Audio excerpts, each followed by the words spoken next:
grisly murders, and a demon terrorizing a family. Hey guys, Kenny here.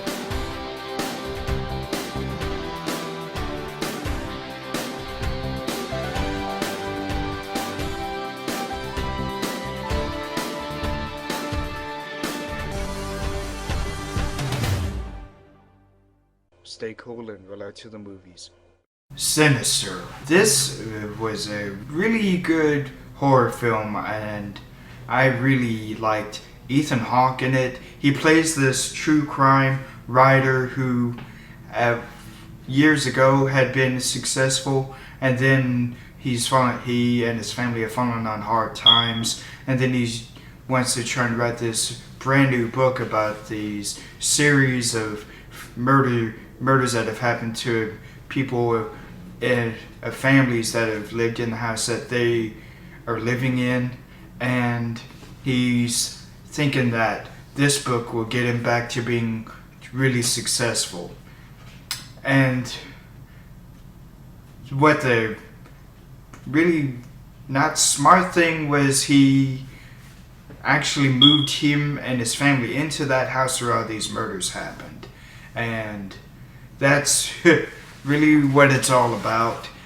He starts seeing these little films that have been shot, and they're all about the murders that have happened to members of the family.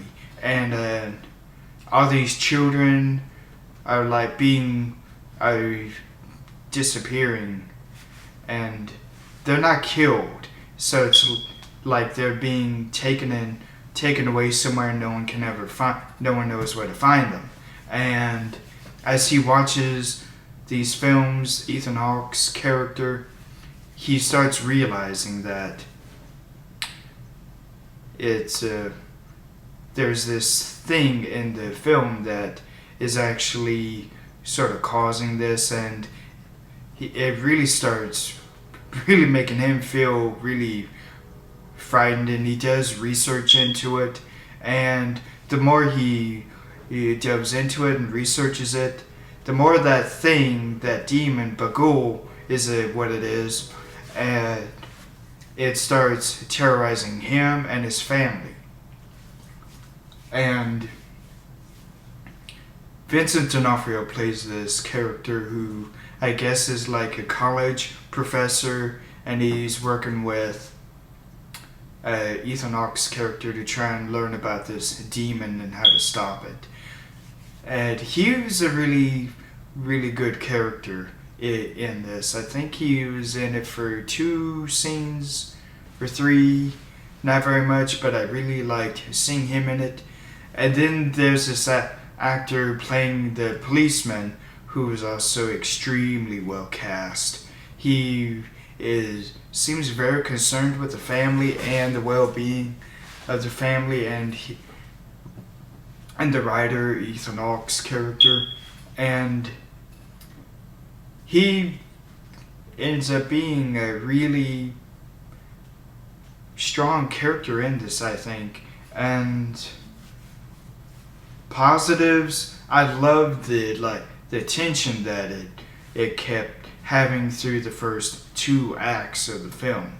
That really kept me engaged with the film. And let's see, it's not really dependent on a lot of jump scares, really.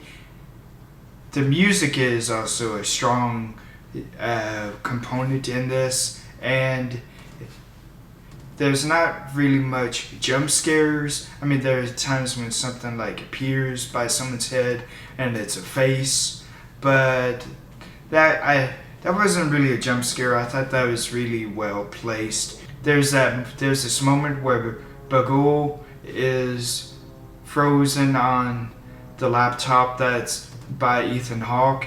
It's right like on the left of him, and Ethan Hawke is sitting in a chair like looking away from it, and then at some point that Bagul's head turns, it unfreezes and turns, it looks at Ethan, and that's when the film really started losing its momentum and its tension. And that ever since then, the film really wasn't as creepy to me. And even the end, it gave away the ending a few minutes before it actually ended, which really didn't work well for the rest of the film.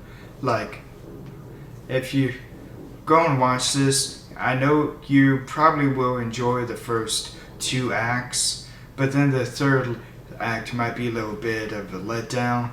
But that's really all I can say that's negative. I really liked that it didn't rely on like special effects, and there are a lot of practical things that happen. Like the boy you see in the trailer, he is in this box and then he bends back, and that was an incredibly freaky scene.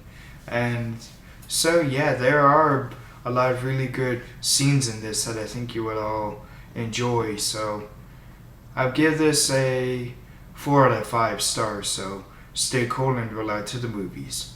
Bye.